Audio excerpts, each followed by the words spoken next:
Thank you for taking the time to sit down with us and talk about DecisionHub this morning. Really appreciate it. Before we get started, would you mind giving me a quick introduction, who you are and what Social Venture Partners brings to the table? Absolutely. So, hi, Taryn Graham. I work with Social Venture Partners Waterloo Region as their Operations and Communications Manager.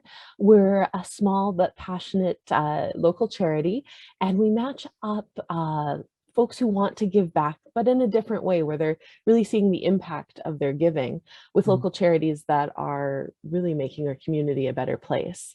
So by matching local business folks with charities on projects that are customized to their skills, charities are able to build their capacity, their networks, and ultimately make Waterloo Region a place where everyone can thrive.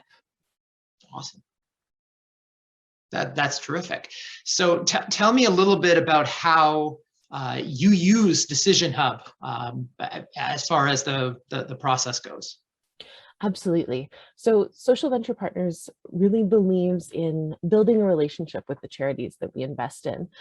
So DecisionHub came in as part of our investment committee process. So that's a yearly process where about 20 to 30 different partners in our network or our donors work together to assess which charity would be the best match for us to work with over a 2-year span. So what DecisionHub has made possible is the ability for not only the folks who are reviewing the applications, but those who are inputting the applications to have more control over what content they're adding, to be able to revise their applications, go in and review them, print them, turn them into PDFs. The functionality has really just gone through the roof. And then on the reviewer's side, now we're able to both rate and rank the applications to have a clearer image of which charities should be moving forward in the process. Terrific. That's amazing. So would you say that it's almost like having more volunteers now because you have so much more efficiency as far as those volunteers are concerned? Well, absolutely within the evolution of the product. As you might be able to guess, with a lot of smaller charities, the charitable sector in general, budget for someone with coding skills and computer science skills is often, not really on the table. So being able to work with Blueprint on this project to develop ultimately a brand new piece of software has opened up the capacity of what we're able to do.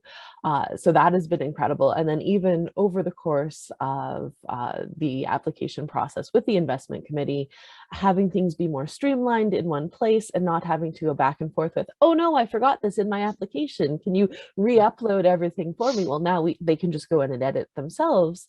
That does save time on our end kind of as well. And I suspect will moving forward. Plus, Blueprint has been incredible in working with us when we have questions, if things are buggy, to be able to help us troubleshoot that. And that's been just amazing. That's great to hear. Absolutely. So would you say that you've seen an increase in the amount of projects requested or funding requested because it's an easier interface for people to request and submit proposals? We're hoping that it's something that will evolve. Unfortunately, with COVID, the capacity of charities to take on lots of projects is a challenge because we're all sort of adapting to what this new normal means and what that means not only to the organizations themselves, but also to the folks that they serve.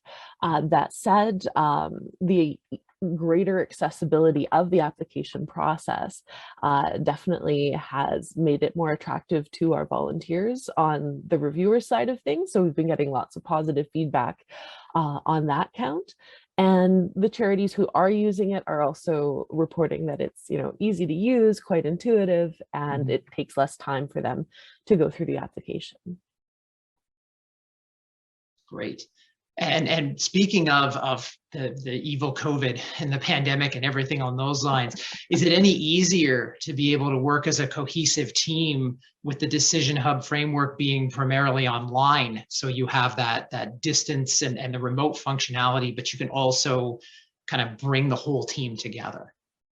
I would say that's an area where there's not a ton of change. We were fully Mm. online before, but it is definitely better than where we were before. Like there's more functionality to the Decision Hub portal compared to what we were using in the past.